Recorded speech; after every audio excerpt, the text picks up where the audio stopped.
We're in hard times and some of us are going to need a lawyer. And if you need a lawyer, don't just react to a TV commercial. Get a copy of the Lawyers Consumer Directory, which is available absolutely free of charge at any 7-Eleven store throughout Central Florida. The Lawyers Consumer Directory is going to give you real hardcore knowledge on how to hire a lawyer and a lot of information on issues like bankruptcy, foreclosure, and more. Get the Lawyers Consumer Directory. It's absolutely free of charge at any 7-Eleven throughout Central Florida.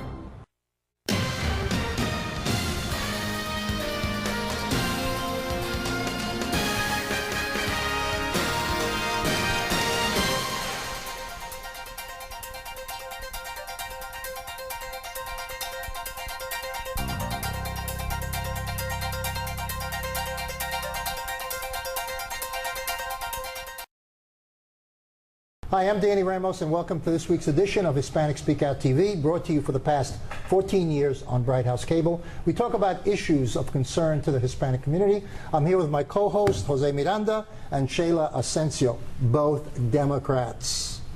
How are you, Mr. and Mrs. Democrat America? We're doing very well. Are you? Yes, we Good, are. good. Fine. There's a lot of stuff going on in the news, so what do you think about the fact, and this is the playback, what do you think about the fact that 1 in 6 Americans, adult Americans, are in poverty, and 1 in 5 children are in poverty? That's 50 million American adults are living in poverty in the United States. What do you think about that?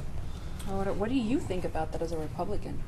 I think those that people who are in poverty. Well, I think that Obama has had 6 years, so there should have been some move. Now, he claims that he's doing it. You know, the stock market is coming back, but the stock, I don't own stock. Do you own stock? No, I don't. Do you own stock? You do? I do. That's a rich Democrat, okay? Because he has extra money to invest, okay? I don't own stock, and the stock market is a reflection of major corporations, obviously Fortune 500 companies. But those Fortune 500 companies have moved abroad. A lot of them are overseas now, and that's part of the dilemma. So now, you know, part of the administration is talking about, oh, you know, the economy's not so bad. Look how great the stock market's doing.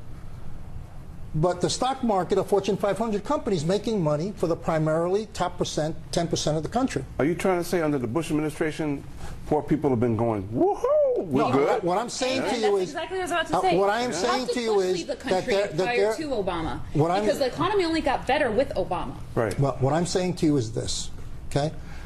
1 out of 6 were not in poverty during the Bush administration. It was a lot less. Okay? Well, that's true. Now, you have 7% he didn't put unemployment. the economy in the dumper. You That's have right. 7% unemployment under Obama. The Democrats But that didn't doesn't put mean what happened to the people economy who in have the stopped dumper. You looking guys for jobs. He's had 6 years. He said he was going to be elected. Romney ran against him. And Obama said, I will bring it back. No, Danny, I don't agree with you. I'm right here, and my ear's right here. Calm down. So, yeah, calm down. The economy only got better after Bush, when Obama took president, became the president of the United States. The economy of the United States, what happened with foreclosures? Foreclosures? How many people are homeless? There's a lot of people that are homeless. Right. But you have to remember who brought our country to foreclosures. I'll tell you, that happened under Clinton, because Clinton passed the bill and forced that people who didn't have enough money to put down payments could buy houses. Okay? And that passed during the Clinton administration. Yes. That passed during the Clinton administration. So what are you saying, that so Bush I'm saying basically had to deal with the aftermath?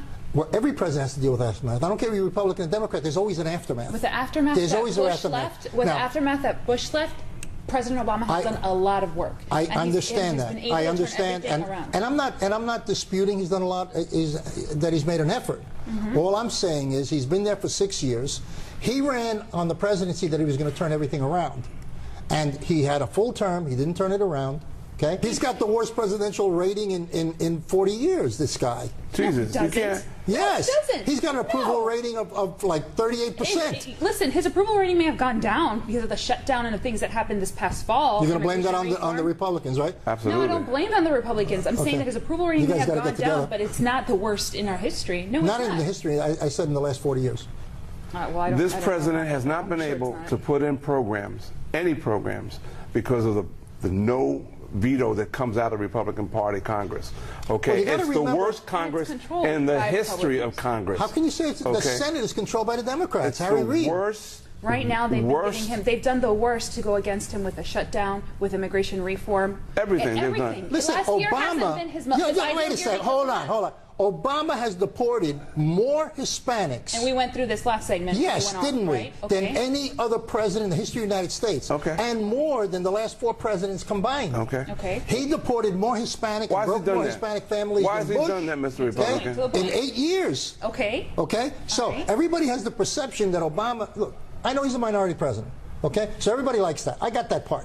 I'm a minority. Everybody likes the idea Why that he's has black. the president I understand that. deported more immigrants? Why? Name one reason why. I don't know. You tell me. Republican, Why? real easy. Oh, it's the Republicans who control. It's the Republicans. He has done that in order to move his programs forward because if he had not done that, Yeah. the Republicans would say he was soft on immigration and he was nothing but for the minorities and the hell with the rest So of the in other words, population. you're saying he doesn't have the guts to stand up I am saying for to the you- Hispanic people I am saying and to say, you I'm not that going to he's done- deport you. I'm His saying to you his that term people is here not that over are yet. here illegal. And he had to turn all of that around. He may have deported a lot, and he admitted to that, but he's changing all of that right now. In fact, the number of deportations have decreased near the end of 2013 because of this. He's been pressured for it, but he's been put up against the wall for different issues, including Obamacare, which is why he ran for that. He ran on that premise, passing Obamacare, and he got hell for it. Now, I don't know if that's why he's deporting Isn't people, that- if that's his is motive, that what, but he has been Obamacare? pressured. What do you mean? Obamacare is the motive for him deporting people? No, it's not. He's been pressured for a lot of things. So in order to pass one thing, I'm pretty sure that our president more than likely was pressured with immigration reform. in other words, to because get- the Republicans he's were been not for pressured. that. In other He's been words, he pressured threw for Hispanics Obamacare. under the bus in order No. to get Obamacare done. No, he's needed to do those He's things. not. He's not. You because know he's- as well as I he's do, decreased he his is numbers losing of the Hispanic. deportations. You know he's losing Hispanic support. You know that. And He the is. He is. Hispanics are Okay? running around And he's doing waiting it to because elect a people have- Republican. It's turnover. No, and you know what? What? I'm not gonna say that that's the way it's gonna finally be. I think that we have to wait for him to finish. Okay. But at this particular juncture, and the only way we can get people to react is to criticize. Right now, there's no question that he has been more active in deporting Hispanics than any other president in history. Those numbers of deportations have Okay. decreased. Because yes, I think that he has grabbed the He's nation's also pushed attention, for the- and Even if people they have shown decrease- animosity because of Even- that. He even- has- he's he has deported 30% sponsored- more than okay, anybody so- else. He but can he's decrease also all he supported wants. other But I'm pretty sure our programs. president knows that's of a concern to the Hispanic community, and he's changing that because it's been. Well, brought- why did he do it to begin with if he's concerned? He's addressed other programs. What about the DREAM Act? Who the hell brought that up? Democrats. Okay, that's who Listen. brought it up. Okay, and he's How about had to do the- slavery? Who brought that up? Republicans. Okay, you don't have to go back. We don't have to go back there. Don't forget that. Republicans. The Republicans were the ones that freed the slaves back during the Revolution. It was Republicans. And you guys want to go back to slavery now? No. Yes, you do. Actually, what Republicans want Yes. is independence, economic independence for everybody. In other words, you're responsible Are you for wearing yourself. rubber boots? We have Are you wearing a rubber boots? government. We have a You're nanny wearing rubber government. boots. You have to be wearing rubber boots No, for I'm that not. stuff. We're in a state right now Yeah. where the United States government is the nanny, is Right. becoming the nanny for everybody. This is the worst Congress in the United States. I agree with you. I agree with you. We're agreed. Okay, we're agreed. Worst Congress in the United And States. what are ever. they doing for the people? Name one thing a Republican has done. I don't know. The House is controlled by the Democrats. No, it's so a controlled by bill you originates guys. in the House. The A bill bill- originates in the a House, bill and then is it goes being to the not- Senate, and then it gets killed You in the guys Senate. couldn't It does, pass because a of who? box of The cornflakes Republicans. together. All they've The done last Republicans year- do not all they've control done the last Senate. year is put a wall up to everything. Hold on a second. There has been Hold no on. progress last Hold year on. because of the Republicans. Okay, hold on. Who controls the Senate of the United States? The Republicans. No, Democrats. Harry Reid. He's a Democrat. Harry Reid controls the Senate. Nothing gets passed without Harry Reid. Harry Reid gotta get has past the killed House. 37 It's got to get economic... past the House. If it can't get does- past the House, nothing gets past the House. When it goes past that, 37 bills... You guys, yeah, all There bullshit. are 37 bills that have been filed for economic All- development, all which special bills, yeah. include Yeah. mining, which include Tell me, what have the oil. Republicans done last year other than put up walls for progress? I'm sorry. We had a shutdown. We we did not? have a shutdown. You know why? Why? Because the United States government is going bankrupt. So somebody's got to stop spending money. So who are the Somebody's saviors? got to Are you stop trying to say spending the money. saviors were Republicans? No, because I think of them, we're okay. you know who the saviors we are. We're the saviors How are we the because saviors? Congress is not doing anything. We're the saviors by criticizing Congress. They're not going to do it The either. people of America are shifting now. They're beginning to realize that we're facing an economic collapse in this country. Well, what Literally are you facing an guys economic going to collapse. do for the We have to 1.3 stop million spending people money. who are going to be unemployed without any insurance? What's the Republican Party That's a think? whole. You know something? What's We're the gonna- Republican Party? You're when asking me a first did that? question. You're asking me a question. If we're bad economically, how is a shutdown supposed to make it better? Every day of the I'll tell shutdown, you what. there were expenses Well, made. I'll tell you why. We went more You're bankrupt asking me a than question? anything. Okay, Go. I'll answer the question. When you shut down, you make everybody stop and think of how they're spending money. know how long the we shutdown have took? to. We have to stop How spending much money. more in debt did we get How into? much- how But much- How is that a solution by Let me ask you. Republicans? Let me They ask you a complain question. about the debt. Let and me then ask do you a that. quick question because we have to go now. How much money do you overdraft on your bank account every week? I don't. You don't. How much do you overdraft your bank account every week? About $35, $40. $35, $40. Okay. So the United States government is now $100 trillion. Right. 100 trillion overdraft in all their commitments. Do you think now is That's the time for a shutdown? No, I don't think we've got to shut down. I think we've got to clean house. But yes. This is Danny Ramos, Hispanic Speak Out. Oh, sorry. Stay tuned, and we're going to bring you Rick Singh, who's the county appraiser, and he's going to tell you all about the taxes you pay on your house. So don't go away. Are you proud to be Hispanic? Hispanics in Florida now have the first Hispanic car license plate in the United States. Be a proud Hispanic. Put the Hispanic plate on your car. I want to be a doctor. I want to be a scientist. I want to be an engineer. I want to be a police officer. I want to be a professional dancer. By getting the Hispanic plate for your car, You will support scholarships and community programs. The Hispanic plate is available at any Department of Motor Vehicle office. Call now at 321-277-0850 or visit HispanicAchievers.org. Welcome back. I'm Jose Miranda. This is Hispanic Speak Out, of course. I'm being joined tonight by the Honorable Rick Singh, who is the property appraiser for Orange County. Good afternoon, sir. Good evening. Thank you, Jose. Thank you for having me. Been looking forward to being with you for such a long time. Let's start right from the beginning. I'm John Q. Citizen, and I hear the word appraiser. Yes. Why do you scare me? I don't know. Why do you get scared? Jose, quite simply, my job is quite simply to fairly and equitably assess the values of Orange County, utilizing acceptable appraisal techniques, sales comparison approach, cost approach, and income approach. That value is tabulated. It goes to the Department of Revenue. That number is then scrutinized. A series of tests is run on that tax roll, and then once that number is certified, it goes to your county commissioners, and they in turn apply a millage rate, which is a factor, and that is how your taxes are derived. So don't be afraid. We all pay taxes. Okay, but when we get this little sign that said this is appraiser office, Yeah. How do I know when I'm calling your office I'm going to be treated with respect or someone who doesn't as knowledgeable as you are? Yeah, so that's a very good question you've asked. Firstly, I run this office like it's a business. Our public is served as a customer, and we firmly believe in this office that a customer is the most important visitor to this premises. Right. Whether it's an online customer, whether it's someone that's calling, you are the most important person in this conversation, and I reinforce that with my staff. Secondly, training is so very important. My staff is well trained. Most of my staff are in the course of or have achieved the status of a certified Florida evaluator, which is an appraisal degree that's given by the Department of Revenue. How do you do the appraising work? Do I see your people on my property, or you sneak around bushes and take pictures, or you use satellites? What do you do? Yeah, we don't sneak around bushes. We have a series of things that we do. Understand, we have 433,000 parcels of property in Orange County. Right. We have a staff of 135. So we have to be very creative with regards to the assessment. The assessment of your home is probably we utilize a mass appraisal system. Our appraiser take aerial photographs at the beginning of the year. Right now we're actually flying the county. We take aerial photographs, so we will look from the desktop to see if there's any significant changes on the property. Our appraisers visit homes house to house. Our appraisers will go out when you pull a permit or do a significant improvement to your home that will change the value. So that's how we essentially go out to your property. So when you say changes and you're looking overhead, you're talking about building structures? Sure. We're talking about building structures. We're talking about external improvements. We're talking Porches about are external improvements? Yes, we're talking. If you add a porch, it adds value to your property. Okay. So that's essentially what we do. Tell me about, for a layperson, tell me about the computer system. Can I get into your computer system? Sure. So we have one of the most robust website in the world. We get calls in Orange County from Marrakesh. We get calls from Istanbul, Turkey, on the accuracy, on the design of our website. We have 1 to 2 visitors per second on the Orange County Property Appraisers website. So I'm very proud to tell you that this website is probably one of the best websites in the world. So the citizens of Orange County should be very proud of this website.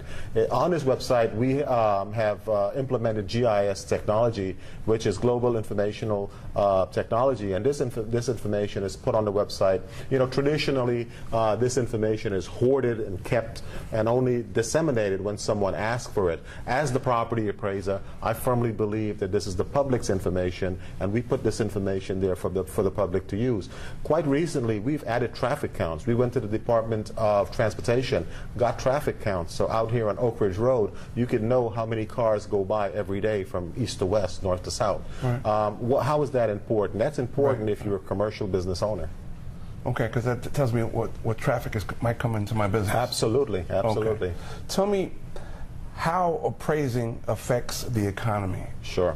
So appraising is really the foundation of the economy. You want your appraisal to be fair and equitable. So again, we send that number to the Department of Revenue. That number comes to your county commissioners, as I stated earlier, and that's how your tax bill is generated. You want a fair and equitable, you want an accurate tax bill, because if you're overpaying on your tax bill, well then that tightens up on your expendable cash. Okay. Expendable cash is what stimulates an economy. Can your office be wrong? Absolutely, absolutely. You're admitting that you could be wrong. Absolutely, okay. Absolutely. 433,000 parcels of property. There's no way that we can be 100% right. But what I say to you, there is a process. There's a fair and equitable process. The first part in that process is when we send you a notice, and say this is not a bill. Right. This is your opportunity to question your assessment if you feel that we are wrong. If you feel that we're wrong, we encourage you to come in and speak to us. We will explain the process. There may be something that we missed. If we miss it, we will correct it, apologize to you, and move on. But yeah, absolutely. All appraisers could be wrong. I've been doing this for 25 years. Okay, so you haven't been wrong before. I've absolutely been wrong. Okay. So is this friendly to different languages? Absolutely. So our website is in 40-something different languages, but we have paid special interest to the Hispanic community. Before taking office, one of the campaign issues that I had was that the previous administration did not pay sufficient attention to the Hispanic community. 33% represented in Central Florida, and the telephone system did not accommodate someone that called and wanted to speak to someone in Spanish. Right. So we implemented a system that is very applicable to our Hispanic community, but above and beyond that, we've hired staff that can speak Spanish, and we have a robust outreach coordinator that engages our Hispanic community. I myself personally go out to any nationality, any ethnic group, any cultural organization there is, because I want to engage the community as the property appraiser. In the past, there's been some issues with your office. I see that you've gone out of your way to make those changes. Sure. There are always issues with public offices, and we're always looking to improve. Okay. What is the first thing I should be concerned about or not concerned about in terms of dealing with your office?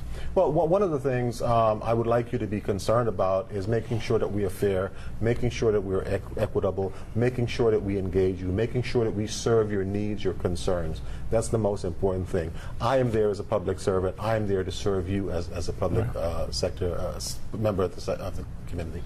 Me, John Q. Citizen, how can I aid you in helping me be the best, doing the best I can for my property? Sure. When you're served, we have a customer service solicitation. What we do is ask your opinion. How well did we do? Did we miss something? Right. How well we did not do? We're looking to improve. Okay. Engaging us, inviting us to coming and speaking at your homeowners association, inviting us to speak at any groups. We're here to educate the public along with educating ourselves, ultimately serving the public better.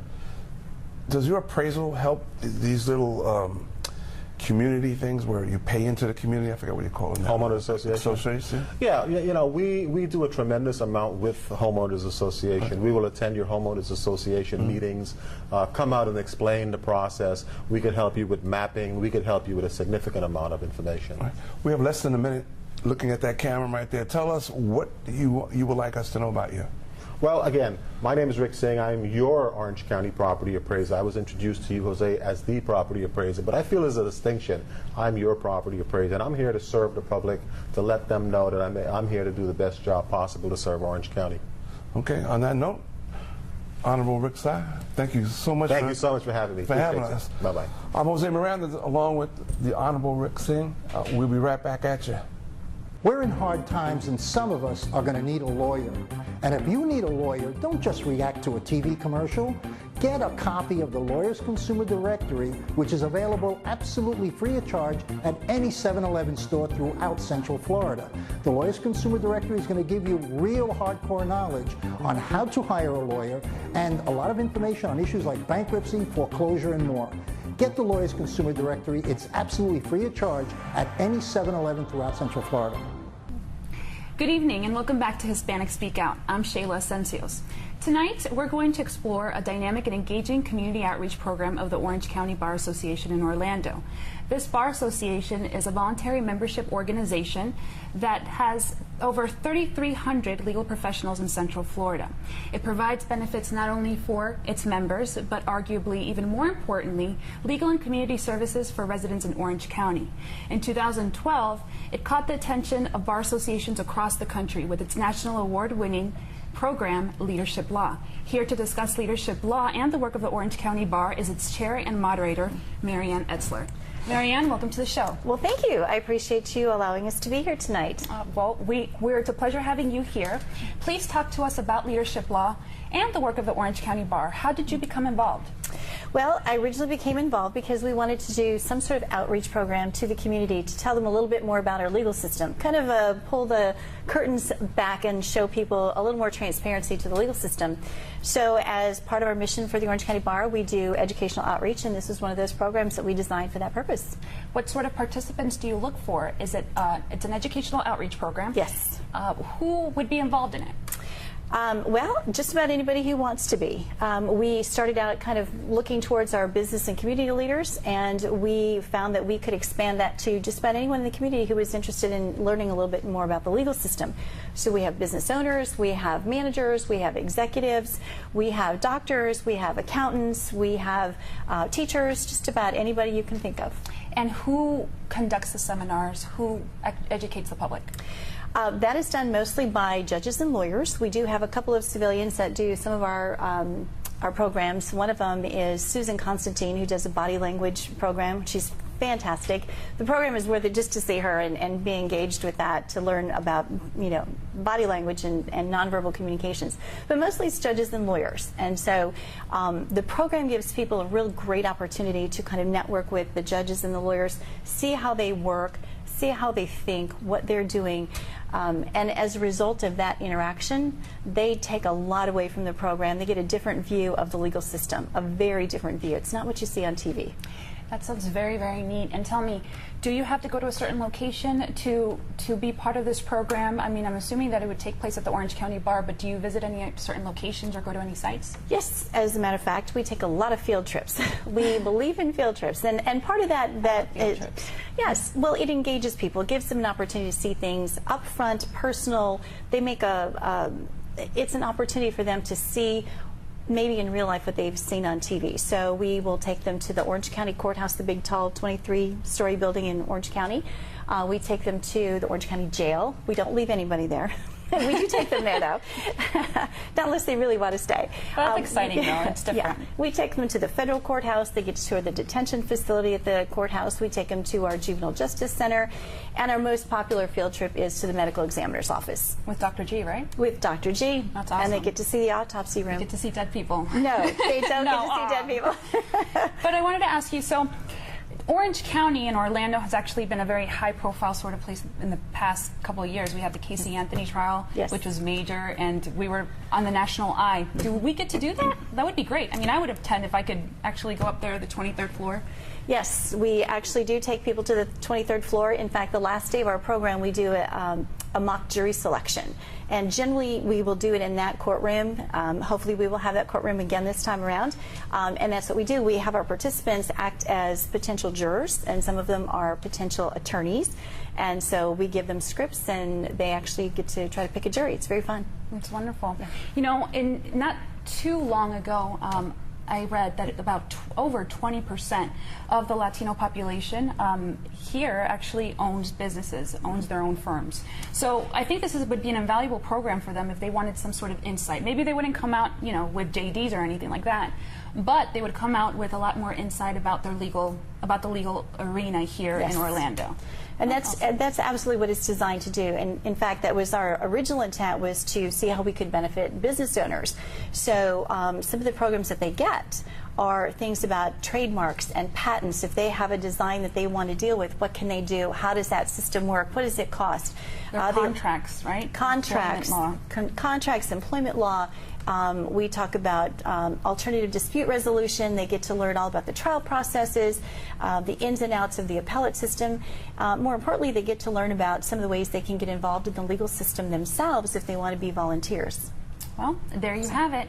If you are a business owner out there in Orange County and you have an interest in becoming a part of a community outreach program, getting to know your fellow high-profile attorneys, lawyers, and judges, become a part of Leadership Law. Tell me, how much does it cost? $495. Okay. And that is everything. That includes all of the field trips, all the bus rides, and all the food. Wonderful. Receptions every time. It's a duration of 5 months. You meet once a month all day for 5 months, correct? Yes. Okay. One Friday a month for 5 months. And we have a great graduation reception. And Judge Perry is usually our commencement speaker for our graduation. Who do they need to contact? They need to contact the Orange County Bar, Chelsea Sloan, who is probably your best contact. They can also go to the Orange County Bar website. Or they can contact Chelsea at 407-422-4551, extension 244. Wonderful. Thank you very much for being on the show today. Thank you for having us.